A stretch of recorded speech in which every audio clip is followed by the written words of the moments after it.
اعوذ باللہ من الشیطان الرجیم بسم اللہ الرحمن الرحیم۔ السلام علیکم۔ ہمارے چینل پنجتن کے معزز سامعین، آج ہم آپ کے سامنے ایک اور اسلامک ویڈیو لے کر حاضر ہوئے ہیں جس کا عنوان ہے اسلام میں عورت کے لیے ایک شادی کا حکم کیوں؟ ایک یہودی ماہر کی تحقیق اور اس کا قبول اسلام۔ مسلمان عورتیں دنیا کی عورتوں میں پاک ترین عورتیں ہیں۔ اس کے بارے میں اس یہودی ماہر کی تحقیق کے بارے میں سنتے ہیں، آئیے ملاحظہ فرمائیں۔ عورت کے لیے ایک شادی کا حکم کیوں دیا گیا؟ سائنس بھی اسلام کے احکامات کی تائید پر مجبور ہو گئی۔ ایک ماہر یہودی جو دینی عالم بھی تھا کھلے طور پر کہتا ہے کہ روئے زمین پر مسلم خاتون سے زیادہ پاک باز اور صاف ستھری کسی بھی مذہب کی خاتون نہیں ہے۔ پورا واقعہ یوں ہے کہ البرٹ آئنسٹائن انسٹیٹیوٹ سے منسلک ایک ماہر جین یہودی پیشور رابرٹ نے اپنے قبول اسلام کا اعلان کیا، جس کا واحد سبب بنا قرآن میں مذکورہ مطلقہ کی عدت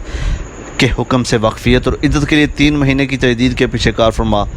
حکمت سے شناسائی۔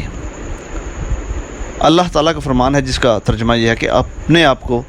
3 حیض تک روکے رکھیں۔ اس آیت نے ایک حیرت انگیز جدید علم DNA کے انکشافات کی راہ ہموار کی، اور یہ پتہ چلا کہ مرد کی پروٹین دوسرے مرد کے بالمقابل 62% مختلف ہوا کرتی ہے، اور عورت کا جسم ایک کمپیوٹر کی مانند ہے جس میں کہ جب کوئی مرد ملاپ کرتا ہے تو عورت کا جسم مرد کے تمام بیکٹیریا جذب کر لیتا ہے۔ اس لیے طلاق کے فوراً بعد اگر عورت کسی دوسرے مرد سے شادی کر لے یا پھر بیک وقت کئی لوگوں سے تعلقات استوار کر لے تو اس کے بدن میں کئی DNA جمع ہو جاتے ہیں جو خطرناک وائرس کی شکل اختیار کر لیتے ہیں اور جسم کے اندر جان لیوا امراض پیدا ہونے کا سبب بنتے ہیں۔ سائنس نے تحقیق کی کہ طلاق کے بعد ایک حیض گزرنے سے 32 سے 35% تک پروٹین ختم ہو جاتی ہے، اور دوسرا گزرنے سے 67 سے 72% تک آدمی کا DNA زائل ہو جاتا ہے، اور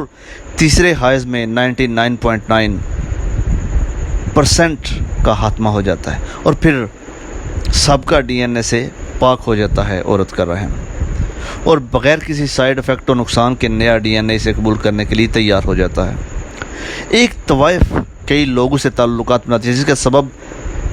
اس کے رحم میں مختلف مردوں کے بیکٹیریا چلے جاتے ہیں اور جسم میں مختلف DNA جمع ہو جاتے ہیں، اور اس کے نتیجے میں وہ مہلک امراض کا شکار بن جاتی ہے۔ اور رہی بات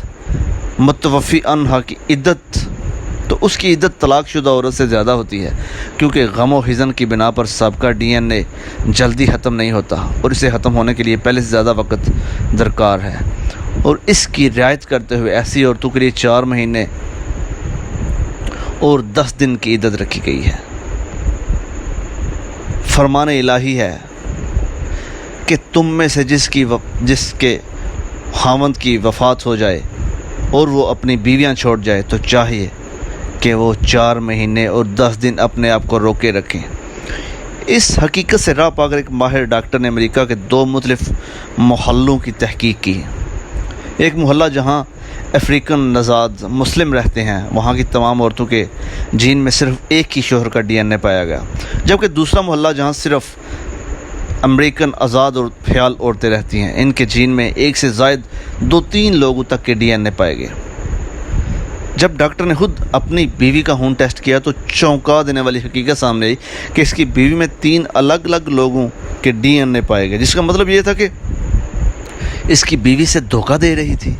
اور یہ کہ اس کے 3 بچوں میں سے صرف ایک اس کا اپنا بچہ ہے۔ اس کے بعد ڈاکٹر پوری طرح قائل ہو گیا کہ صرف اسلام ہی وہ دین ہے جو عورتوں کی حفاظت اور سماج کی ہم آہنگی کی ضمانت دیتا ہے، اور اس بات کی بھی کہ مسلم عورتیں دنیا کی سب سے صاف ستھری، پاک دامن اور پاک باز عورتیں ہوتی ہیں۔